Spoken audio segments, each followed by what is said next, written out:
మీ మధ్య మీ నడుమ నేను ఉండటం నాకు చాలా సంతోషంగా ఉంది. రాత్రి ఒక్క నిమిషం కూడా నిద్రకు అవకాశం లేకపోయింది. శివరాత్రి ప్రభలన్నీ మా ఇంటి మీదుగా. మళ్ళీ ఈ సాయంత్రం ఆ గొడవ ఉంటుంది అనుకుంటా. గొడవ అంటే రాకపోకలు. అందువల్ల బహు నీరసంగా ఉన్నాను. మీ మధ్య ఉంటానని అనుకోలేదు. ఉదయం ఫోన్ చేద్దాం అనుకున్నాను, రాలేను బ్రదర్ అని. కానీ ప్రభు బలపరిచాడు. ఒక ప్రాముఖ్యమైన అంశాన్ని మీ గమనానికి తేబోతున్నాను. ముందుగా మనమంతా మన చేతులు ఎత్తి పరిశుద్ధ గ్రంథాన్ని ఘనపరుస్తాం. నాతో పాటు చెప్పండి, ప్రైజ్ లార్డ్. ప్రభు స్తోత్రం, హల్లెలూయా. చాలా ప్రాముఖ్యమైన అంశం మీ గమనానికి తెస్తున్నాను. నేను ఈ మధ్య కాలంలో నేను ఒక ప్రార్థన కూడికలో ఉన్నప్పుడు వాళ్ళు నన్ను అడిగారు, మృతులకు కూడా, చనిపోయిన వారికి కూడా సువార్త అందించబడుతుంది. ఫలాని గొప్ప దైవజనుడు పాతాళానికి వెళ్ళి వాళ్ళకు సువార్త చెప్తాడు. పిలాతు సహితం మారు మనసు పొందుతాడు. శిలువ మీద దొంగ మరొకడు, అతడు కూడా మారు మనసు పొందుతాడు. వీళ్ళందరూ పొందుతాడని ఒక బోధకుడు చెప్పాడట. వాళ్ళ సంఘ నాయకుడు గొప్ప దైవజనుడు అని చెప్పడం కోసం ఆయన పాతాళానికి వెళ్ళి బోధిస్తాడు, వాళ్ళు మారు మనసు పొందుతారు అని. ఈ అంశం మీరు కూడా తెలుసుకొని ఉండాలి. చాలా ప్రాముఖ్యమైన అంశం, పొరబడకూడదు. ఏమో నాకు కలిగిన విజ్ఞతను బట్టి చెప్పగలుగుతున్నాను. వాళ్ళు తెచ్చిన ప్రశ్న ఏమంటే, మొదటి పేతురు రాసిన పత్రిక, మొదటి పత్రిక 4వ అధ్యాయం 6వ వచనం తీసుకొని వచ్చారు. దయచేసి గమనించండి మీ బైబిల్లో. ఇది చాలా చాలా ప్రాముఖ్యమైన అంశం, తెలుసుకొని ఉండాలి. ఎటు చూచినా ఏదో క్రొత్త బోధ చెప్పాలి అనే ఉద్దేశంతో ఇటువంటి బోధలు చేస్తున్నారు. 6వ వచనం, మృతులు శరీర విషయములో మానవరీత్యా తీర్పు పొందినట్లును, ఆత్మ విషయములో దేవుని బట్టి జీవించున్నట్లును వారికి కూడా సువార్త ప్రకటింపబడెను. మీలో ఎవరైనా పెద్దగా చదవగలరా? ఆ వాక్యం పెద్దగా చదవాలి.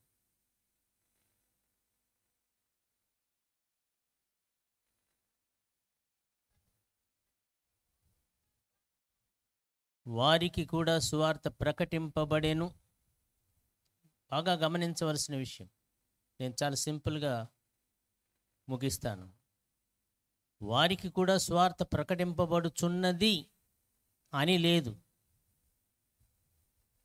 వారికి కూడా సువార్త ప్రకటింపబడెను. భూతకాలంలో చెప్పబడింది, జరిగిపోయిన కాలాన్ని గురించి చెప్తున్నారు. దీన్ని ఆధారం చేసుకొని వారు, ఆ బోధకులు, చనిపోయిన వారికి ఇంకొక ఛాన్స్ ఇస్తాడు దేవుడు. పిలాతు మారు మనసు పొందుతాడు. అక్కడ పిలాతుకు కూడా రక్షణ ఉంది. ఇస్కరియోతు యూదా మారు మనసు పొందుతాడు. ఇస్కరియోతు యూదా కూడా మారు మనసు పొంది పరలోకానికి పోతాడు. ఎందుకంటే ఫలాని దైవజనుడు పాతాళానికి వెళ్ళి వారికి బోధిస్తాడు, వాళ్ళ ఆ బోధ విని మారు మనసు పొందుతారు అని. ఆ బోధకుడు గొప్పవాడు కావచ్చు, కాదనడం లేదు. అతడు ఎటువంటి వాడైనా సరే, ఉదయం చెప్పాను, వాక్య ప్రమాణములో ఉండాలి. బోధ ఏదైనా వాక్య ప్రమాణము తప్పితే అతడు ఎంతటి వాడైనా సరే మనం లక్షింపవలసిన పని లేదు, అవసరం లేదు. ఆయన మనం దూషించడం లేదు, నా మటుకు నేను దూషించడం లేదు. గొప్ప దైవజనుడు అయితే కావచ్చు, కాదనడం లేదు. కానీ ఆయన్ను బలవంతంగా పాతాళానికి పంపడం ఏంటా అని, బలవంతంగా పాతాళానికి పంపి ఆయన అక్కడ బోధిస్తాడు. ఇక్కడ మారు మనసు పొందని ఇస్కరియోతు యూదా, పిలాతు మొదలైన వారు అక్కడ మారు మనసు పొందుతారు. ఎందుకంటే ఈ బోధకుడు అంత గొప్ప సేవకుడు. నేను ఒకరాజు రేపల్లె ప్రాంతంలో ఒక నైట్ ప్రార్థన ఉన్నాం. నేను, పాస్టర్ మోసెస్ గారు, ఇంకెవరో ఒకరు ఉన్నారు, బ్రదర్ దేవరాజ్ గారు అనుకుంటాను. మేమున్నాం. ఉదయాన్నే వాక్య ధ్యానం కోసం మేము కూర్చున్నాం. ఒక తెర అడ్డుగా ఉంది. నాకేం తెలియదు ఈ సిద్ధాంతాలు రాద్ధాంతాలు. తెర తొలగించాను నేను. 4 చైర్లు ఉన్నాయి, 4 కుర్చీలు ఉన్నాయి. నేనన్నాను, మీరు క్రింద ఎందుకు కూర్చున్నారు పాస్టర్ గారు? ఇక్కడ చక్కగా 4 కుర్చీలు ఉంటే కూర్చుందాం రండి. తెలియదు నాకు వాళ్ళ సిద్ధాంతం. ఆ ఇంట్లో వాళ్ళు తొంగి తొంగి చూస్తున్నారు ఏం జరుగుతుందని. పాస్టర్ మోస్ గారు రాయి అని కబురు చేసిన సంజ్ఞ చేస్తున్నాడు. నేను అది గుర్తించగా నేను కూర్చున్నా. ఆ 4 చైర్స్లో కుర్చీలో ఒక కుర్చీ మీద నేను కూర్చొని, మీరు కూడా కూర్చుందరు రండి అన్న. కొన్ని ఇళ్లలో ఇది చూస్తాం. మనం తెలుసుకొని ఉండాలి. వాళ్ళ సిద్ధాంతం బైబిల్ ప్రకారం క్రమంగా ఉంటే ఓకే. బైబిల్ వాక్యం సమ్మతించకపోతే పరిశుద్ధుడైన పౌలు అంటాడు, వారెంతటి వారైనా సరే నేను లక్ష్య పెట్టనంటాడు. పేతురు మొదలైన వారిని మనసులో పెట్టుకొని, పేతురు అంతటి వాణిని కూడా కాదంటూ ఎంతటి వారిని కూడా నేను లక్ష్య పెట్టను. విశ్వాస విషయంలో మోమోటు పడకూడదు. విశ్వాస విషయంలో ఖచ్చితంగా ఉండాలి. మనం ఖచ్చితంగా ఉండాలి, మనం బోధ కూడా ఖచ్చితంగా ఉండాలి. ఈ విషయాన్ని తీసుకొని వచ్చారు. 6వ వచనం నేను మళ్ళీ చదువుతాను, జాగ్రత్తగా వినండి దయచేసి. మృతులు అంటే చనిపోయిన వారు, మృతులు అంటే చనిపోయిన వారు అంటే ఇదివరకు చనిపోయిన వారు. పాస్ట్ టెన్స్లో చెప్పబడింది. మృతులైన వారు, చనిపోయిన వారు, చనిపోవచ్చున్నవారు కాదు, చనిపోయినవారు. మృతులు శరీర విషయములో మానవరీత్యా తీర్పు పొందినట్లును, ఆత్మ విషయములో దేవుని బట్టి జీవించున్నట్లును వారికి కూడా సువార్త ప్రకటింపబడెను. ఎవరి మృతులు?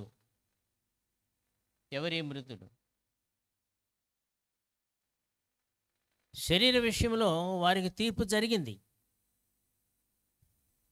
మృతులు వారు పాపం చేత అపరాధం చేత చచ్చిపోయిన మృతులు కాదు. అది కూడా వాళ్ళు ఎందుకు చనిపోయారు? గతంలో పాపము యొక్క ఏలుబడిని బట్టి మృతులయ్యారు, చనిపోయారు వారు. వారికి కూడా స్వార్థ ప్రకటించబడింది. ఎలాగూ వారికి జడ్జిమెంట్ జరిగింది. శరీర విషయంలో వారికి కూడా తీర్పు జరిగింది. శరీర విషయంలో మానవరీత్యా తీర్పు పొందినట్లు, ఆత్మ విషయంలో దేవుని బట్టి జీవించినట్లు వారికి కూడా సువార్త ప్రకటింపబడింది. దేవుని సువార్తను అంగీకరిస్తే జీవిస్తావు అని సువార్త ఒకటి. ఇక్కడ 2 విధాలుగా చెప్పబడింది. ఒకటి, మృతులకు సువార్త ప్రకటింపబడింది. 2 వర్గాలు. ఒక వర్గం మానవరీత్యా శరీర విషయంలో తీర్పు పొందుతున్నారు. ఒక వర్గం వారు దేవుణ్ణి అంగీకరించలేదు, ప్రభువుని అంగీకరించలేదు, ప్రభువుకు వారు దూరంగా ఉన్నారు. అటువంటి వారికి మృతులైన వారు, వారికి తీర్పు జరిగింది. వారికి సువార్త ప్రకటించబడింది. సువార్త ప్రకటించిన తర్వాత కూడా వారు చనిపోయారు. సువార్త ప్రకటింపబడక మునుపు చనిపోలేదు, సువార్త ప్రకటింపబడింది. 2వ వర్గం దేవుని బట్టి ఆత్మను బట్టి జీవించినట్లు వారికి కూడా సువార్త ప్రకటింపబడింది. వారికి సువార్త 2 వర్గాల వారికి సువార్త అందింది. ఒక వర్గం నశించిన వారికి సువార్త ప్రకటింపబడింది. మరొక వర్గం రక్షింపబడిన వారికి కూడా సువార్త ప్రకటింపబడింది. సువార్త ప్రకటింపబడుట 2 వర్గాలకు సమానంగానే జరిగింది. ఒక వర్గం మానవరీత్యా తీర్పు పొందినట్లు వారికి కూడా స్వార్థ ప్రకటింపబడింది. మరొక వర్గం దేవుని బట్టి ఆత్మలో జీవించినట్లు వారికి కూడా స్వార్థ ప్రకటింపబడింది. మొత్తం మీద స్వార్థ ప్రకటింపబడింది. అయితే ఎవరి మృతులు అనేది మనం జాగ్రత్తగా ఆలోచన చేయాలి. ఎవరి మృతులు? మన తల్లిదండ్రులు చనిపోయారు, లేతే తాత ముత్తాతలు చనిపోయారు, వారికి మళ్ళీ స్వార్థ ప్రకటింపబడుతుందని అర్థమా అది? కాబట్టి వారు ఈ లోకంలో జీవించి ఉండగా యేసు ప్రభువుని అంగీకరించకుండా చచ్చిపోయినా పర్వాలేదు, ఇంకొక ఛాన్స్, సువార్త ప్రకటింపబడే ఛాన్స్ ఒకటి ఉంది. సువార్త విని అక్కడ మేము మారు మనసు పొందుతాంలే అన్నవారు ఉన్నారు. ఈ దుర్బోధ భయంకరమైనది. వాక్యం ఏమని చెప్తుందంటే, మనుషులు ఒక్కసారే మరణిస్తారు, అటు తరువాత తీర్పు జరుగుతుందని వాక్యం స్పష్టంగా చెప్తుంది. ఒక్కసారే చనిపోతారు, 2 సార్లు చనిపోరు, 3 సార్లు చనిపోరు.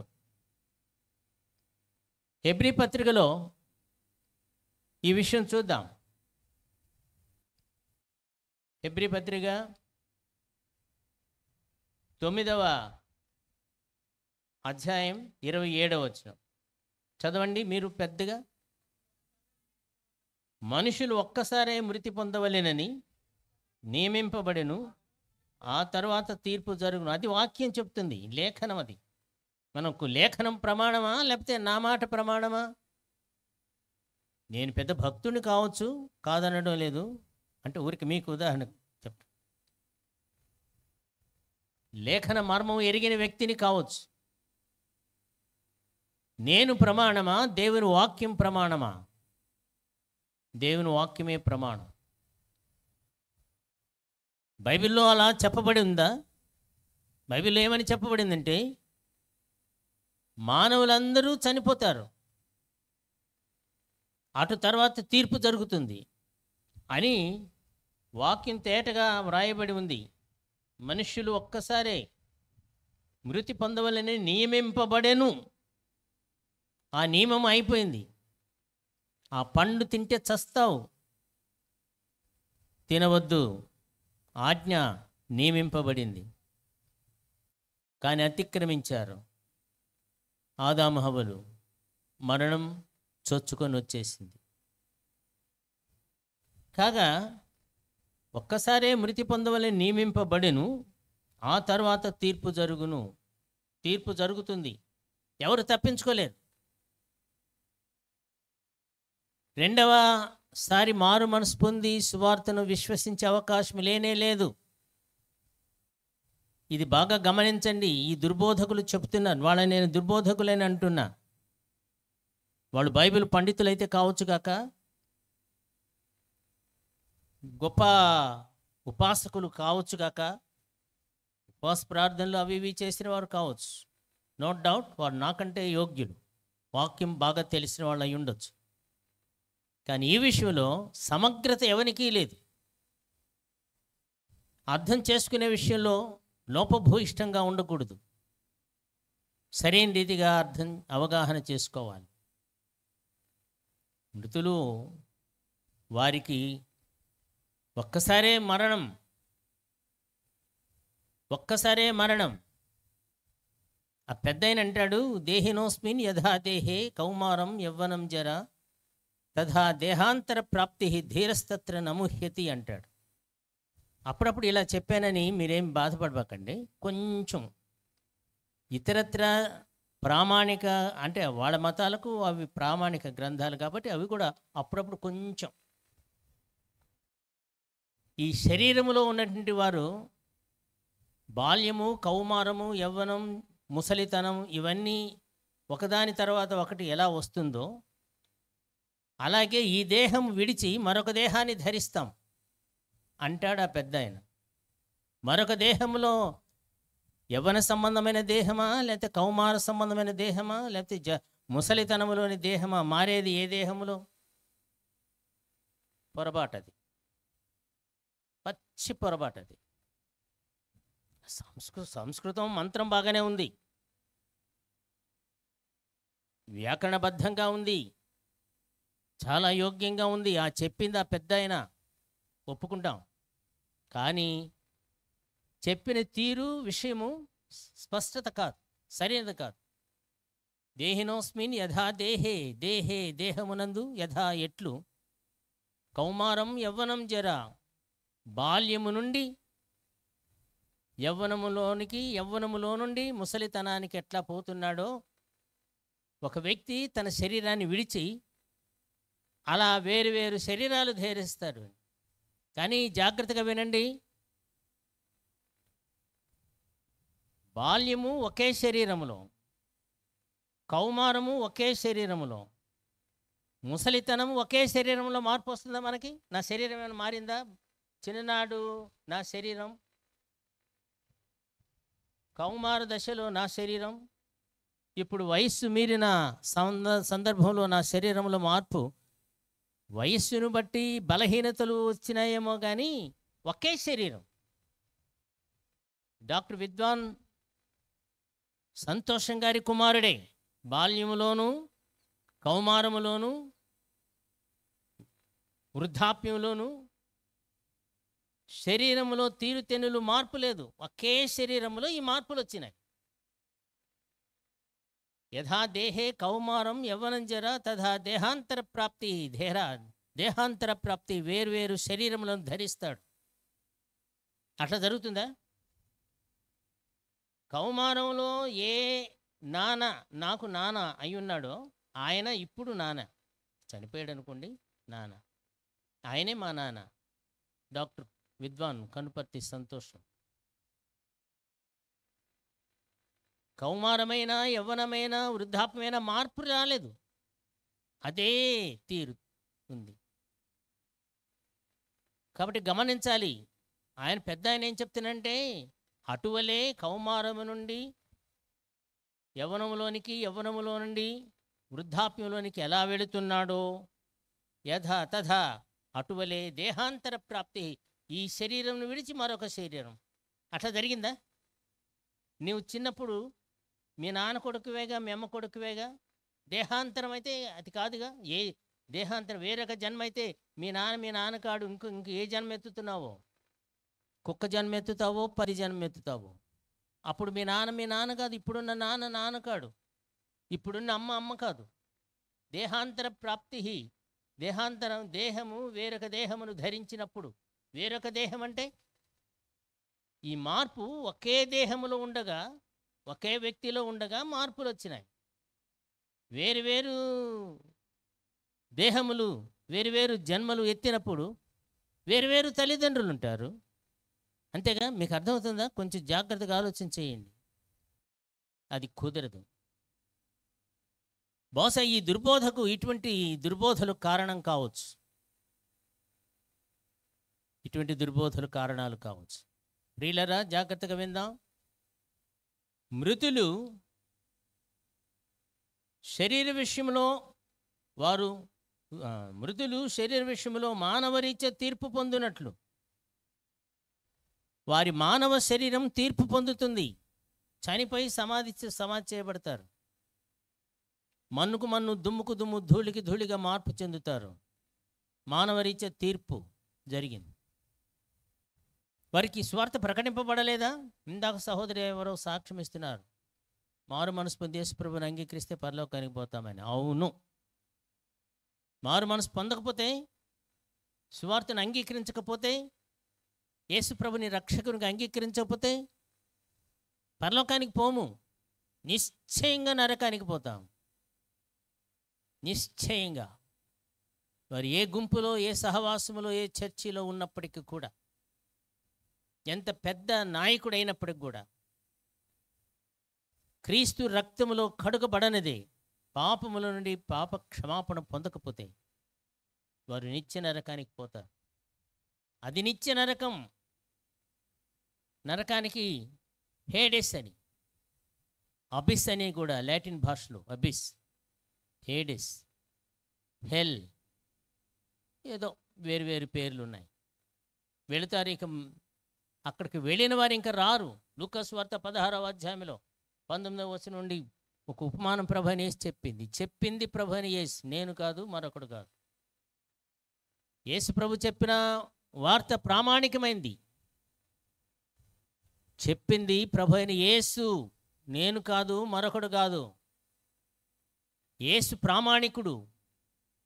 ఎందువల్ల ప్రామాణికుడు? మరణాన్ని జయించి లేచిన వాడు ఎవడున్నాడు? నేనా? నేను రేపు చచ్చిపోతాను ఎప్పుడో ఒక రోజున. నేను లేవగలనా?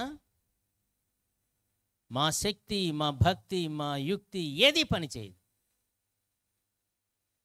మన పరిశుద్ధత పనికిరాదు, చాలదు.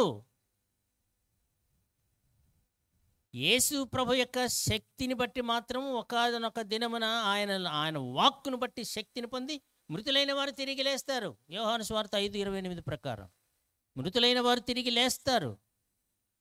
వారు భక్తులు గనుక లేస్తున్నారా? పరిశుద్ధులు గనుక లేస్తున్నారా? మంచివారు గనుక, నీతిమంతులు గనుక లేస్తున్నారా? కారు. యేసు ప్రభువు మంచివాడు, శక్తిమంతుడు, శరీరమును జయించినవాడు, పునరుద్ధానం శక్తిని పొందినవాడు. ఆయనను బట్టే తిరిగి లేస్తారు. ఆయన స్వరము విని లేస్తారు. చచ్చిపోయిన వారి దగ్గరకు పోయి, నేను గొప్ప భక్తుడిని, లే ఆయన అతని పేరు పెట్టి పిలిస్తే లేస్తాడా? లాజరు బయటికి రా నేనంటే లేస్తాడా? నువ్వంటే లేస్తాడా?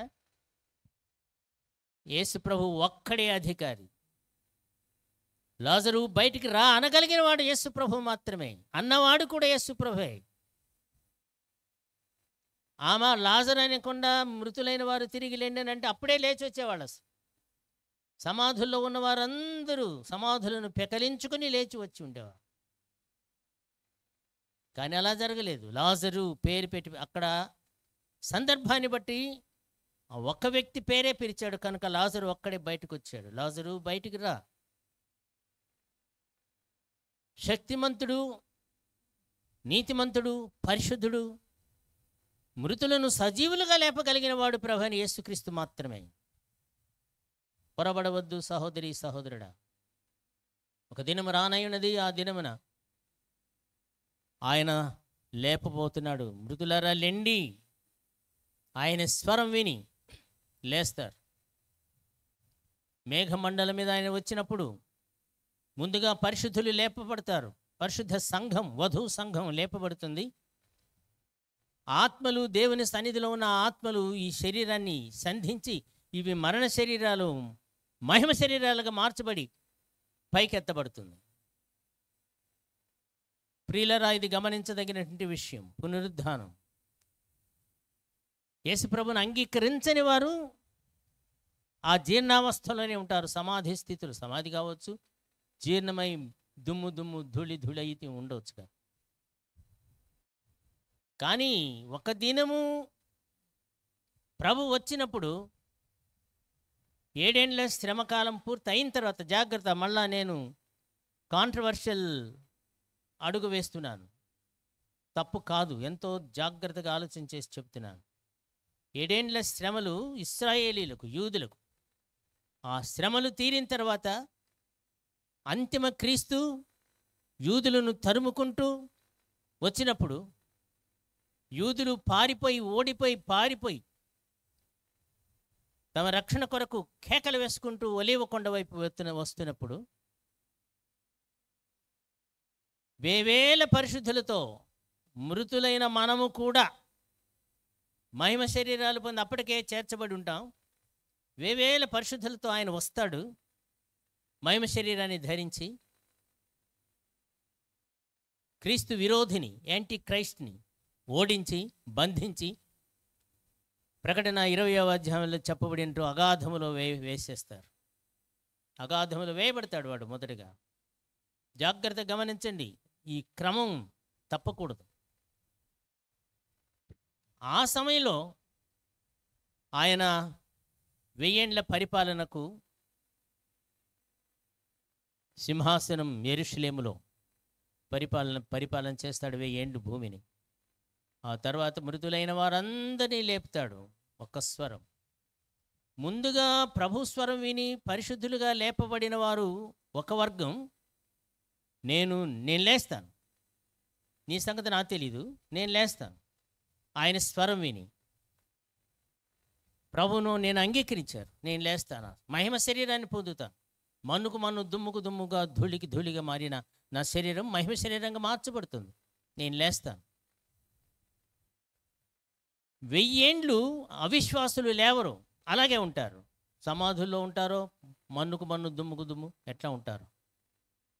1000 ఏండ్లు అయిన తర్వాత మళ్ళీ వాళ్ళకి సమయం ఇవ్వబడుతుంది. సాతానుడికి శక్తిని ఇస్తాడు, వాడు వస్తాడు. పరిశుద్ధుల పట్టణం మీద యుద్ధానికి వస్తాడు. పరలోకం నుండి అగ్ని వస్తుంది, ఆ సాతానును బంధించి అగాధములు, ఇందాక క్రీస్తు విరోధిని అగాధములు వేసామే, అక్కడ బాటమ్లెస్ పిట్, అక్కడ వేయబడతాడు. ప్రియులరా, ఇది నరకమున్నది, పరలోకమున్నది. నరకంలో పోతే తప్పించుకోలేవు. ఒక్కసారి నరకంలో పడితే మళ్ళీ తప్పించుకోలేవు. అక్కడ కేకలు వేశాడు ధనవంతుడు 16:19 19 నుండి చెప్పబడిన లూకాసు వార్తలో చెప్పబడిన విషయం. కేకలు వేశాడు, చల్లదు. వ్రేలి కొనతో ఒక్క చుక్క జీవజలం తన నాలుక మీద వస్తే ఆ మంటలన్నీ ఆరిపోతాయి.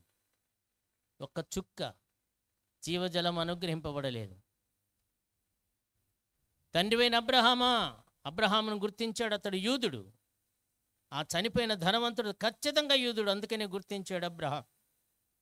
తండ్రివైన అబ్రహమా, అయ్యా దైవజనుడా మార్టిన్ లూథర్ గారు, భగత్ సింగ్ గారు, ఇలాగ గొప్ప గొప్ప దైవజనుల పేర్లు చెప్పి వల్లించి లాభం లేదు. ఏ నామమున మనం రక్షణ పొందలేదు, యేసు నామమున తప్ప. వారు చెప్పలేదు మా నామమున రక్షణ ఉందని, ఆ గొప్ప దైవజనులు చెప్పలేదు. గుర్తించుదాం, నరకమున్నది, పరలోకమున్నది. ఒక్కసారి నరకంలో పడిన తర్వాత, ఆ నరకంలో పడినవాడు అంటున్నాడు, లాజరును పంపించు, అతడు తన వ్రేలి కొనతో నా నాలుకను తాకుతాడు, జీవజలపు చుక్క ఈ బాధ నుండి నన్ను నివృత్తి చేస్తాడు. అనుగ్రహింపబడిందా? లేదు. అనుగ్రహింపబడే నో ఛాన్స్. భూమి మీద జీవించినప్పుడు నువ్వు సుఖపడ్డావు, దేవుని అంగీకరించలేదు. ఇతడు కష్టపడ్డాడు, దుఃఖపడ్డాడు. లాజరు దేవుని అంగీకరించాడు, ఇతనికి ఈ భాగ్యం అనుగ్రహింపబడుతుంది. ఆ ధనవంతుడు అన్నాడు, అయితే లాజరును పంపించు, భూమి మీద నా సహోదరులు 5 ఉన్నారు, వాళ్ళన్నా రక్షణ పొందుతారు, ఈ వేదనకరమైన స్థలానికి రాకుండా. అప్పుడు సమాధానం, ఆశ్చర్యకరమైన సమాధానం, దయచేసి వినండి. అక్కడ ఒకడు చనిపోయి లేచిపోయి చెప్పినా సరే వినరు వాళ్ళు అన్నారు. లేదు లేదు, చనిపోయిన వాడు లేచి చెప్తే తప్పకుండా వింటారు. అక్కడ మోషే తదితర ప్రవక్తలు ఉన్నారు, వాళ్ళు చెప్పిన మాట వినవచ్చు అన్నాడు యేసుప్రభు. అర్థవంతమైన మాట, జాగ్రత్తగా ఆలోచించేయండి. మోషే ఎక్కడున్నాడు అంటే ధర్మశాస్త్రం. ఇప్పుడు మనం ఉదయం ధర్మశాస్త్రాన్ని గురించి నిర్గమకాండం 25వ అధ్యాయంలో కొన్ని విషయాలు ప్రస్తావించుకున్నాం. ఉన్నాడు అక్కడ మోషే, ధర్మశాస్త్రం, ప్రవక్తలు ఉన్నారు. ఆ మాటలు వింటే చాలు. లేఖనం ప్రకటించబడింది, లేఖనం ఉన్నది, ఆ లేఖనం వింటే చాలు. అక్కడ లేఖనం విననివాడు చనిపోయిన తర్వాత లేఖనం వినడువాడు. పెడబొబ్బలు పెడతారు, మారు మనసు పొందే అవకాశం ఇవ్వబడలేదు. ప్రియులారా జాగ్రత్త, మారు మనసు బోధ ఉన్నది. మారు మనసును తప్పుడు బోధ, భ్రమపరచు ఆత్మ. 1 యోహాను పత్రికలో 4వ అధ్యాయంలో 6వ వచనంలో ఒక మాట వ్రాయబడింది, భ్రమపరచు ఆత్మ ఉన్నది, జాగ్రత్త. చదవండి ఆ మాట. 1 యోహాను పత్రిక 4వ అధ్యాయం 6వ వచనం. మీకు తెలియటం కోసం ఇది ప్రాముఖ్యమైన వర్తమానం. మనము దేవుని సంబంధులమై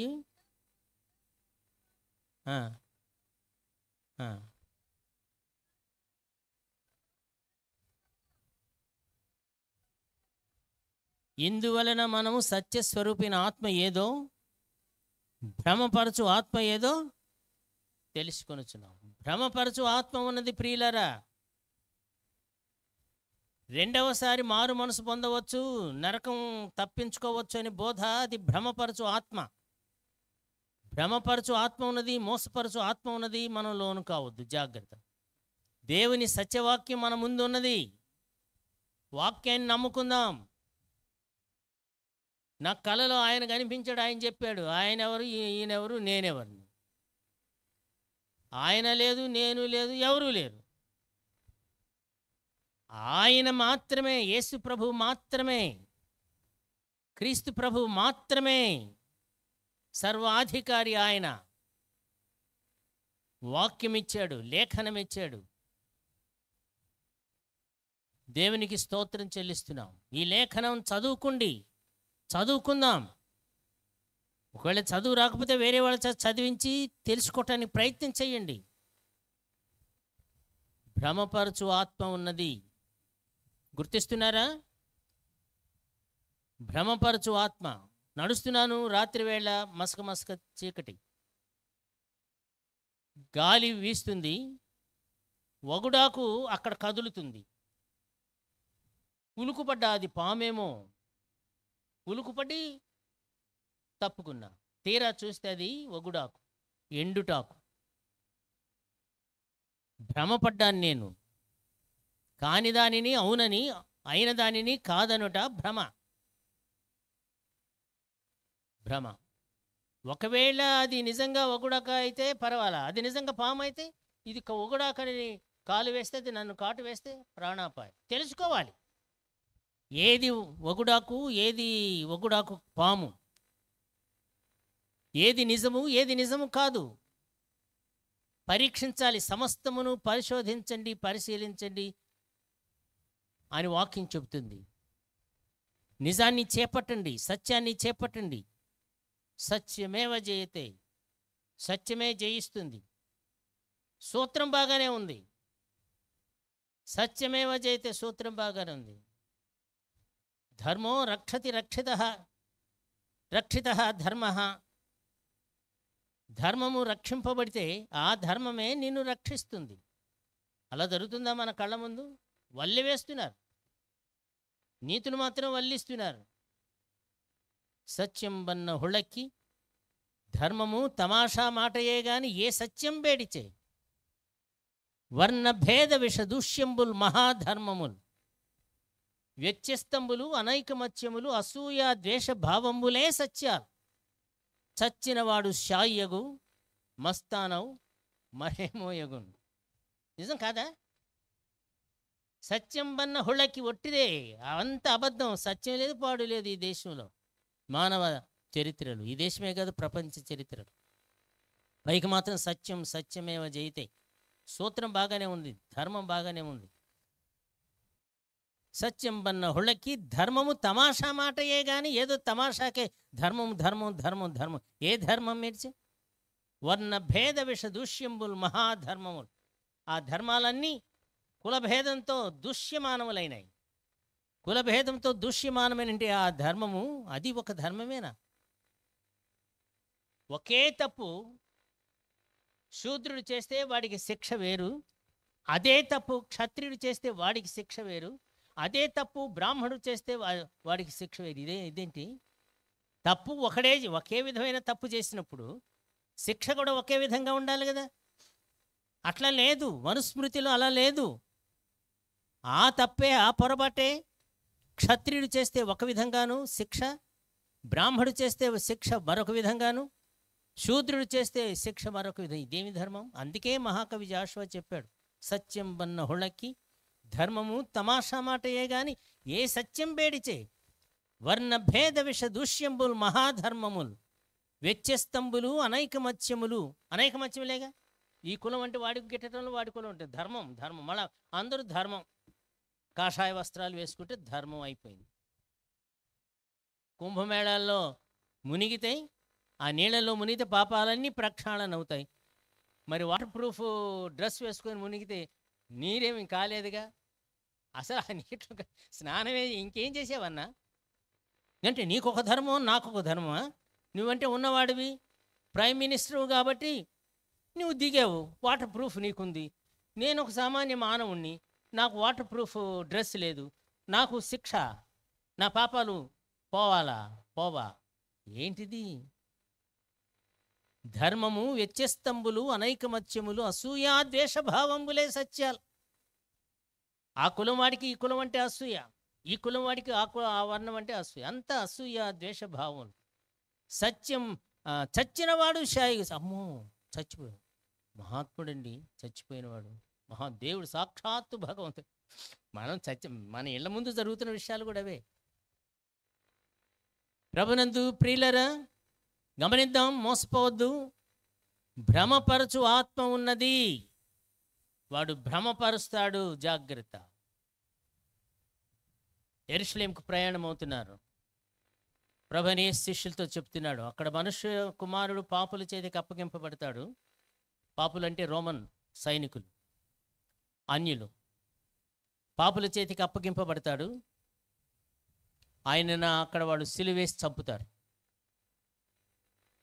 వెంటనే పేతురు ఆయనకి ఎదురుగా వచ్చి ఆయన చేతులు పట్టుకొని, అది నీకు దూరమగునుగా కానీ గద్దింపసాగానని వ్రాయబడిందండి వాక్యంలో. ఆయన్ని గద్దించే స్థాయి. అప్పుడు యేసుప్రభు ఏమన్నాడు? ఇదిగో పేతురు, లే, అడ్డులే, నేను చెప్పేది విను అన్నాడా? అనలేదు. సాతానా, సాతానా, నా వెనుకకు పో, నీవు చాలా అభ్యంతర కారణంగా ఉన్నావు.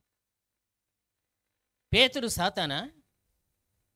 భ్రమపరచు ఆత్మ పేతురు వెనుక ఉండి పేతురుని ప్రేరేపిస్తాం.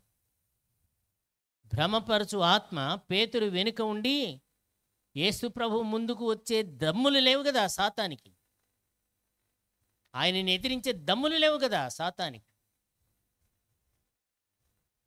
పేతురు వెనుక ఉండి ఆయనను గద్దింపసాగెను. ఆయనను గద్దించే స్థాయికి ఎదిగాడా? భ్రమపరచు ఆత్మ ఉన్నది, జాగ్రత్త. ఒకరోజు ప్రవక్త మహమ్మద్ తాను విశ్రాంతి తీసుకుంటున్న సమయంలో తన శిష్యుడు, మంచి శిష్యుడు తన దగ్గరకు వచ్చి, నేను ఒక దయ్యాన్ని వెళ్ళగొట్టలేకపోయాను, ఆ దయ్యం ఎవరు అని అడిగాడు. మహమ్మద్ గారు, ఆ దయ్యం ఎవరు? అతడు చెప్పాడు. అప్పుడు మహమ్మద్ అన్నాడు, సాతానుని ఎదిరించే ధైర్యము కానీ జయించే ధైర్యం కానీ ఎవ్వరికీ లేదు సృష్టిలో, ఒక్క యేసుక్రీస్తుకు తప్ప. వినండి ఈ మాట, ఇది చరిత్ర అంశం నేను చెప్తున్నది. సాతానుని ఎదిరించగలిగిన వాడు, జయించగలిగిన వాడు ఒకే ఒక్కడు, యేసుక్రీస్తు మాత్రమే. నువ్వెట్లా సాతానుని వెళ్ళగొట్టాలని ప్రయత్నం చేశావు? సాతాను నీ మాట ఎందుకు వింటుంది? వినదు. భ్రమపరచు ఆత్మ ఉన్నది. ప్రియులారా, పేతురు వెనకే ఉండి నాటకం ఆడించాలని చూచాడే, దారి మళ్లించాలని చూచాడు. ఆయన ఎలాగైనా సరే యెరూషలేముకు వెళ్ళి చావకుండా ఉండాలి. చనిపోతే మానవ రక్షణ వాడికి ఇష్టం లేదు. మనిషి రక్షించబడటం సాతానికి ఇష్టం లేదు. నీవు రక్షించబడటం సాతానికి ఇష్టం లేదు. నీవు నశించిపోవాలా. ఎందుకంటే తాను ఎలాగూ నరకానికి పోతాడు, ఆ దినం రానయ్యున్నది. తానొక్కడే ఎందుకు పోవాలి? దేవుని సృష్టిని చెడగొట్టాలి, దేవుడు ప్రేమించిన మనిషిని చెడగొట్టాలి, మనిషికి రక్షణ లేకుండా చేయాలని వాడి ప్రయత్నం. భ్రమపరచు ఆత్మ ఉన్నది. ప్రియులారా, జాగ్రత్త. వాక్యాన్ని కోట్ చేయొచ్చు, వాక్య ప్రసంగమే కావచ్చు కాక, రిటన్ వర్డ్ ఆఫ్ గాడ్ ఏమని సమాధానం ఇస్తుంది? వ్రాయబడిన లేఖనము. ఇది చాలా ప్రాముఖ్యము, అది మారదు కదా. వ్రాయబడిన లేఖనం ఏం చెప్తుందనేది చాలా జాగ్రత్తగా గమనించాలి. ప్రియులరా, మోసపోవద్దని చెప్తున్నాను. ఇది చాలా ప్రాముఖ్యమైన అంశం. అనేకులు మోసపోతున్నారు. రెండవసారి మారు మనసు పొందవచ్చు కదా. ఇప్పుడు మారు మనసు పొందకపోతే ఏమంట? 80 ఏండ్లైనను మారు మనసు రాలేదని ఏదో అప్పట్లో రాశాను, గుర్తు రాలేదు. 80 ఏళ్ళు వచ్చినా మారు మనసు పొందలేదు. భ్రమపరచు ఆత్మ. ఎందుకు? రెండవసారి నాకు ఒక జన్మ ఉన్నది, రెండవసారి నాకు మారు మనసు పొందే అవకాశం ఉంది. ఎందుకంటే దేవుడు ప్రేమ కలిగిన వాడు, ఎవడు నశించడం ఇష్టం లేదు కదా దేవుని. ఈ వాక్యాన్ని అడ్డు పెట్టుకుంటున్నారు. దేవుడు లోకముని ఎంతో ప్రేమించును, నేను నరకానికి పోవటానికి ఆయన ఎందుకు ఇష్టపడతాడు, కాబట్టి నరకంలో నాకు అవకాశం ఇస్తాడు, నేను మారు మనసు పొందుతాను. అక్కడ అన్న ఇక్కడ పొందు, అక్క ఇక్కడ పొందు. ఇక్కడ పొందని వ్యక్తివి నీవు అక్కడ ఎలా పొందుతావు? అసలు నీకు అవకాశమే లేదు. ఇప్పుడు చెప్పాను కదా, భ్రమపరచు ఆత్మ లోను కావద్దు, ఆత్మకు మీ ఆత్మలను అప్పగించవద్దు. జాగ్రత్త. వాడు భ్రమపరిచి యేసు ప్రభువుని సహితం మోసం చేయాలని చూచాడు. ఆ కొండ శిఖరాగ్రం మీదకి తీసుకుని వెళ్ళి అది చూపించాడు, ఈ లోక మహిమనంతటిని చూపించి. ఒక్క సలాం కొడితే, నువ్వు శ్రమపడేది ఎందుకయ్యా? శ్రమపడి శిలువ మీద చచ్చిపోయేది ఎందుకు? అంత బాధలు అవమానాలు పొందేది ఎందుకు? నువ్వు నాకు ఒక్క సలాం కొడితే చాలు, ఈ రాజ్య మహిమ అంతా నేను నీకు ఇస్తాను అన్నాడు. ఈ రాజ్య మహిమ నాకు ఇవ్వబడింది, ఇది నాది. భ్రమపరచు ఆత్మ జాగ్రత్త. భ్రమపరచు ఆత్మ సాతానికి ఇవ్వబడిందా? ఈ లోకం ఇవ్వబడలేదు. పాపమును బట్టి ఏలుబడిలోకి వచ్చింది కానీ వచ్చాడు కానీ సాతానుడు, అతనికి అధికారం ఇవ్వబడలేదు. యోబు దగ్గరకు రండి, 1వ అధ్యాయం 2వ అధ్యాయంలో విషయాలు చేపడుతున్నాం. యోబును చంపే అధికారం మాత్రం నీకు లేదు. ఆ కంచె తీసివేస్తున్నా, ఎట్లను శోధించుకుపో అన్నాడు. దేవుడు ఒక కంచె వేశాడు, రక్షణ కవచం. దాన్ని మాత్రం నువ్వు కదిలించడానికి వీల్లేదు. శోధించు, శ్రమ పెట్టు, దుఃఖపెట్టు, బాధ పెట్టు. శోధించాడు సాతానుడు యోబును, శ్రమ పెట్టాడు, విశ్వాసాన్ని కాపాడుకున్నాడు. విశ్వాసమునకు కర్త, దానిని కొనసాగించువాడు నేను. యేసు వైపు చూద్దాం. యేసు వైపు చూడండి ప్రియులారా. పేతురు వైపు కాదు చూడవలసింది, యోహాను వైపు కాదు చూడవలసింది, గొప్ప గొప్ప దైవజనుల వైపు కాదు చూడవలసింది. వాళ్ళు మనకు మాదిరి కాదనడం లేదు. మనకంటే శ్రేష్టమైన వ్యక్తిత్వం కలిగిన వారు, విశ్వాసం కలిగిన వారు, వారిని గౌరవిస్తాం. ఇప్పుడు ఈ సమయంలో పరిశుద్ధుడైన పేతురు వచ్చాడు అనుకోండి, మనం అంతా లేచి దైవజనుడా, పరిశుద్ధుడా అని ఆయన్ని గౌరవిస్తాం. అవునా? గౌరవిస్తాం, ఎంతో గౌరవిస్తాం. ఆయనకు చైర్ వేస్తాం, కూర్చోబెడతాం. యేసు ప్రభు వచ్చాడు అనుకో, సాగిల పాడి మ్రోకెదము సత్యముతో ఆత్మలో మన ప్రభు యేసుని సాగిల పాడి మ్రోకెదము. అందరిలో అతి శ్రేష్ఠుడు, మనకందరికి తానే ప్రభువు. అందరిలో అతి శ్రేష్ఠుడు, మనకందరికి తానే ప్రభువు. హల్లెలూయకు పాత్రుండు, అనుదినము మ్రోకెదము. హల్లెలూయకు పాత్రుండు, అనుదినము మ్రోకెదము. సాగిల పాడి మ్రోకెదము. సత్యముతో ఆత్మలో మన ప్రభు యేసుని. నిజం కదా? యేసు ప్రభు వస్తే ఏం చేస్తాం? పేతురు వస్తే సాగిలపడి నమస్కరిస్తాము పేతురికి. యోహాను వస్తే సాగిలపడి నమస్కరిస్తామా? గౌరవిస్తాం. అద్భుతమైన తల్లి మరియమ్మ వచ్చిందానికి అమ్మ తల్లి గౌరవిస్తాం, ఎంతో ఘనపరుస్తాం. కానీ యేసు ప్రభు వస్తే సాగిలపడి నమస్కరిస్తాం. అందరిలో అతి శ్రేష్ఠుడవు నీవు. అవును ప్రియ సహోదరుడా, సహోదరి, భ్రమపరచు ఆత్మ ఏదో, మోసపరచు ఆత్మ ఏదో తెలుసుకోగలిగి ఉండాలి. భ్రమపరచు ఆత్మ ఏం చెప్తుంది? భ్రమ పెడుతుంది. లేని దానిని ఉన్నట్టుగాను, ఉన్నదానిని లేనట్టుగాను చెప్పడం భ్రమ. కాగా ఇక్కడ వాక్యం విందాం మరొకసారి. 4వ అధ్యాయం 6వ వచనములో, మృతులు శరీర విషయములో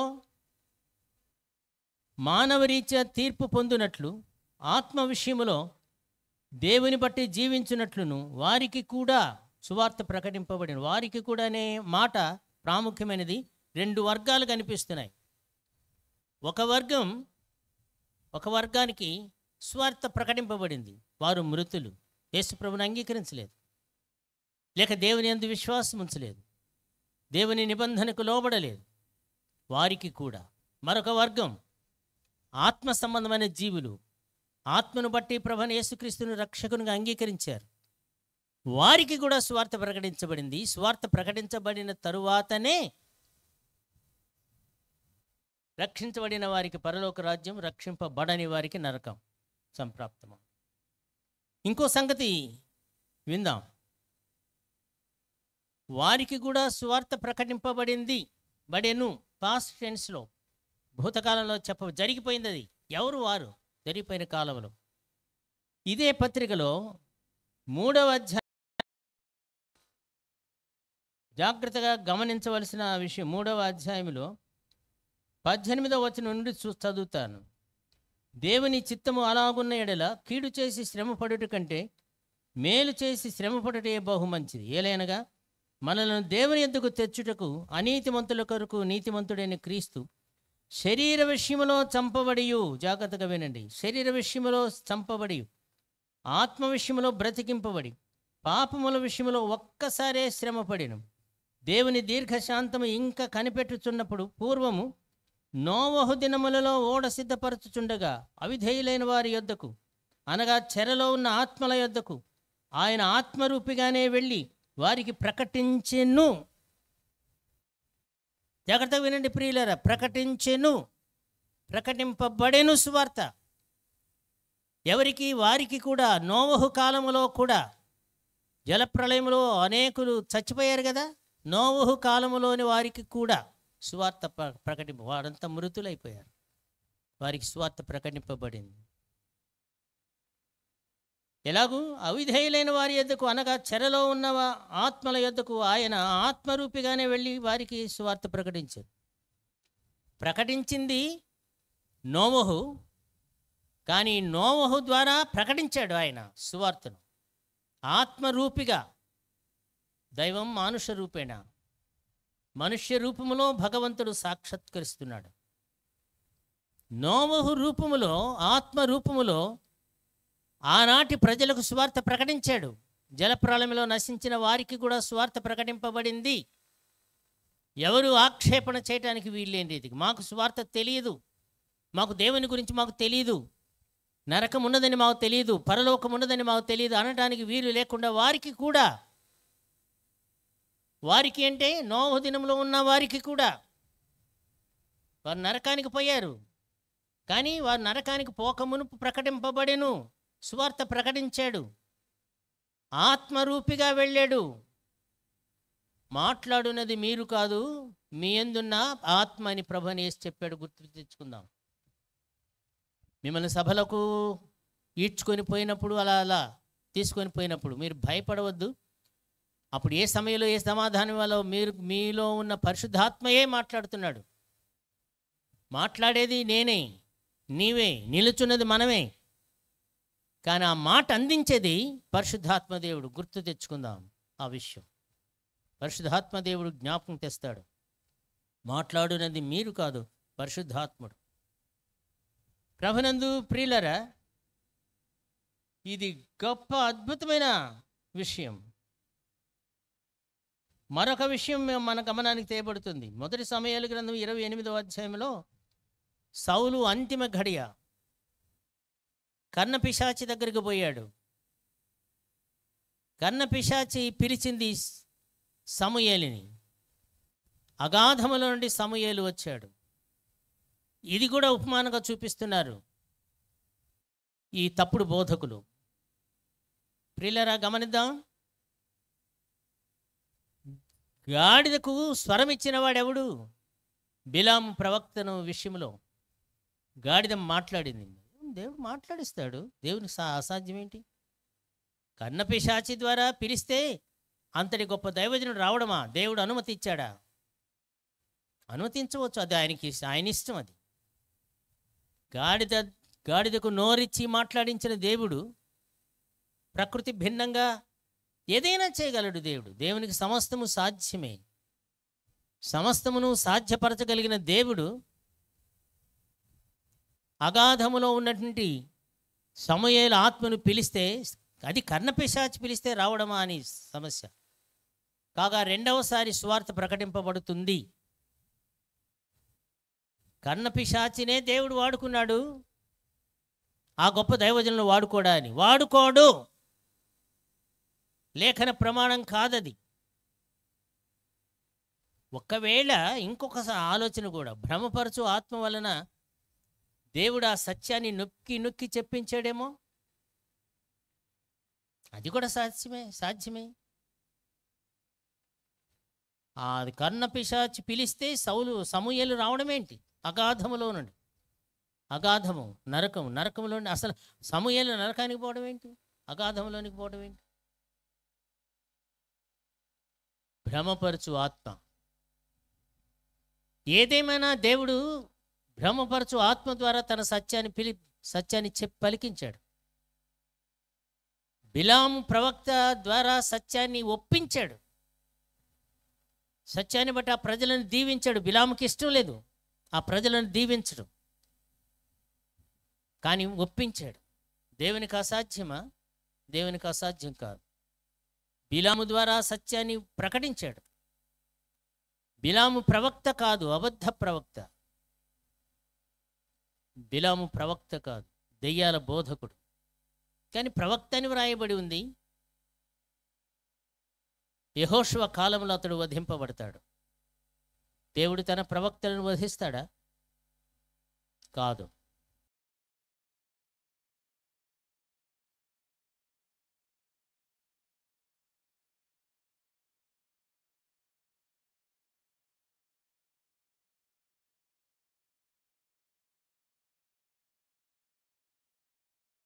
ఆత్మ ద్వారా ఒక సత్యాన్ని బయలుపరుస్తున్నాడు. అంతటి బిలాము సైతం నీతిమంతుల వంటి మరణం నాకు కలుగునుగా కానీ కోరుకున్న మా బిలాం కత్తి వాత చేత చచ్చిపోతాడు. ప్రియ దైవజనులారా, దేవుని బిడ్డలారా, మనకు ఒక గొప్ప సత్య సువార్త ప్రకటించు. ఇంకా చాలా విషయాలు ఉన్నాయి. మరి ఇంత లోతైన విషయం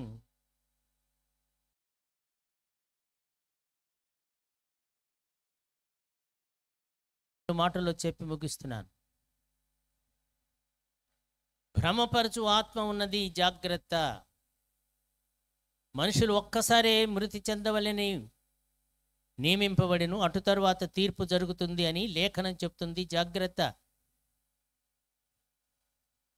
వారికి కూడా, నోహు నాటి వారికి కూడా, నోహు కాలము నాటి వారికి కూడా ఆత్మరూపిగా మాట్లాడున్నది మీరు కాదు, పరిశుద్ధాత్మ దేవుడు.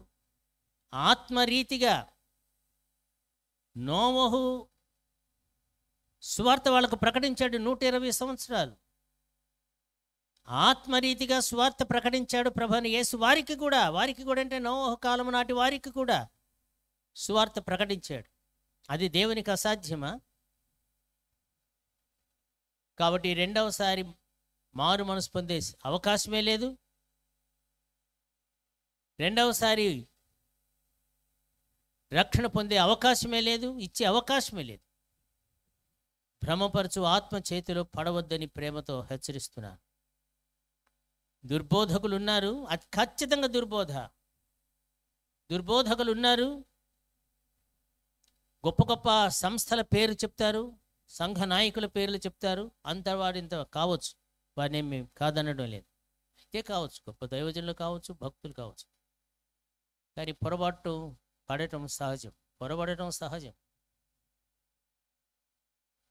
కాబట్టి వారికి కూడా స్వార్థ ప్రకటింపబడింది అనే విషయాన్ని గమనించుదాం. హెబ్రీ పత్రిక 12వ అధ్యాయం 17వ వచనం. ఏ కారణం చేత నేను రిఫరెన్స్ 12వ అధ్యాయం 17వ వచనం చూడండి. ఏశావు ఆ తరువాత ఆశీర్వాదము పొందగోరి కన్నీళ్లు విడుచుచు దానికోసరము శ్రద్ధతో వెతికినను మారు మనసు పొంద అవకాశము దొరకక విసర్జింపబడినని మీరెరుగుదురు. ఇంతకంటే గొప్ప లేఖనం ఏం కావాలి? ఏశావు ఏడ్చాడు కన్నీళ్లు కార్చి, నానా ఒక్క ఆశీర్వాదం. శాపం తప్ప ఆశీర్వాదం రాలేదు. మారు మనసు పొందే అవకాశము దొరకక విసర్జింపబడ్డాడు. ఎవరు? ఏశావు. ఏశావును మన ముందుకు తీసుకుని వస్తుంది లేఖనం. ప్రభునందు ప్రియులారా, మారు మనసు పొందే అవకాశం భూమి మీద నీవు జీవించి ఉన్న కాలంలోనే మారు మనసు మస్ట్ అండ్ షుడ్, మారు మనసు పొంది తీరాలి. మారు మనసు ఇప్పుడు మారు మనసు పొందకపోతే తర్వాత నీకు అవకాశం ఇస్తాడు. మా సంఘ నాయకుడు, అధ్యక్షుల వారు, గొప్ప ప్రసిద్ధుడు, వాల్ పోస్టర్స్ అన్ని రాష్ట్రం మొత్తం వాల్ పోస్టర్స్ మన బొమ్మ కనపడాలి. నేను ఒక మనిషిని మనసులో పెట్టుకొని చెప్పడం లేదు. ఇప్పుడంతా వాల్ పోస్టర్స్. ఎవరు సువార్థికులు? సువార్థికులు ఎవరు? అంతర్జాతీయ ప్రసిద్ధ అంతర్జాతీయ ప్రసంగికుడు సోన్స్, అంతర్జాతీయ టీవీ ప్రసంగికుడై ఉండాలా సువార్త ప్రకటించడానికి? వాళ్ళకు డబ్బులున్నాయి, మస్తుగా ఉన్నాయి, ప్రజలు మస్తుగా పోతారు, ఇస్తారు. నమ్మకంగా పరిచర్య చేద్దామంటే మాలాంటి వాళ్ళకి డబ్బు ఉండదు. ఏమనుకోవద్దు దయచేసి. నిజం చెప్తున్నా, వాస్తవం చెప్తాను. ఎందుకంటే మోమోటం లేకుండా మాట్లాడతాం, మోమోటం లేకుండా సూత్రం. ఈ రెండవసారి సువార్త ప్రకటింపబడుతుందని ఆ దుర్బోధ ఎందుకు వచ్చింది మీకు? అసలు ఎందుకు వచ్చింది? లేఖనం తెలియకనేగా. మరి సంస్కృతం రాదు, సంస్కృత శ్లోకాలు మంత్రాలు చెప్పేది, ఆ మంత్రాలకు అర్థం ఇదని చెప్పి ఎవరిని మోసం చేస్తావు? ఎవరిని నువ్వు మోసం చేసేది? వాల్ పోస్టర్స్ వేసి నీ బొమ్మ కనపడితే సరిపోద్దా? ఈ చెత్త చెదారం మొత్తం తొంగలో దుక్కేస్తాడు దేవుడు ఒకనొకనాడు. నా బొమ్మ కూడా వేస్తున్నారు మా పిల్లలు, వేస్తే వేశారుగా, అంతా ప్రకటించాలి. కానీ తేడా ఉంది, బోధలో తేడా ఉంది, ప్రవర్తనలో తేడా ఉంది, ఆలోచనలో తేడా ఉంది, భక్తిలో, విశ్వాసములో, నీతిలో తేడా ఉంది. తేడా ఉంది. ఎక్కడి నుంచో దిగి వచ్చాడు అంతర్జాతీయ టీవీ ప్రసంగికుడు అనగానే. నేను కొన్ని సంవత్సరాల క్రితం, 5-6 సంవత్సరాల క్రితం అనుకుంటాను, మాచెర్ల గవర్నమెంట్ కాలేజీలో పనిచేస్తున్నాను. ఈయన వస్తున్నాడని తెలిసింది. పలానా ఆయన, పేరు చెప్పడం లేదు నేను. జనం పంచెలు ఊడిపోయేటట్టుకు పరిగెత్తుతున్నారు. వచ్చాడు వచ్చాడు వచ్చాడు విమానం మీద. నేను కూడా ఆయన చూద్దామనే వచ్చా. మాచెర్ల నుండి వచ్చా నర్సరావుపేట. సెలవు పెట్టి వచ్చాను. తీరా ఆ వాలకం చూచి చెయ్యి, ఇతడి దైవ సేవకుడు కాదు. ఇప్పుడు తెలుస్తూనే ఉంది, టీవీలో అప్పుడప్పుడు కనిపిస్తూ ఉంటాడు. మన పరువు పోగొట్టాడు. క్రైస్తవ బోధకుల పరువు అంతా బజారు పాలు చేస్తున్నాడు. మీకు తెలిసి ఉంటుంది, అర్థం చేసుకొని ఉంటాడు. ఎందుకు పోతారు ఆయన దగ్గరికి? డబ్బు డబ్బు డబ్బు. డబ్బిస్తా, నేను అది చేస్తా, నేను నిన్ను ముఖ్యమంత్రిగా చేస్తా. అబ్బో, ముఖ్యమంత్రిగా చేస్తా. నేను చెప్పినట్టు విను, నేను నిన్ను ముఖ్యమంత్రిగా చేస్తా. ప్రియులారా, తీర్పు ఉంటుంది, జాగ్రత్త పడదాం. తీర్పు తప్పించుకోవాలంటే ఇప్పుడు ఇక్కడే రక్షకుడైన ప్రభువైన యేసుక్రీస్తుని ఈ రక్షకుడిగా అంగీకరించాలి. రక్షకునిగా అంగీకరించాలి. లేకపోతే ఇంత గొప్ప రక్షణ నువ్వు పోగొట్టుకుంటావు. ఇంత గొప్ప రక్షణ నువ్వు పోగొట్టుకుంటావు. ఏశావుకు కూడా ఇవ్వబడలేదు అవకాశం, నీకెట్లిస్తాడు?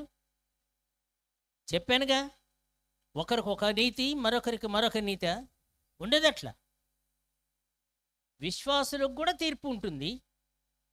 అయితే విశ్వాసులకు పాపక్షమాపణ విషయమై సిలువలో తీర్పు జరిగింది.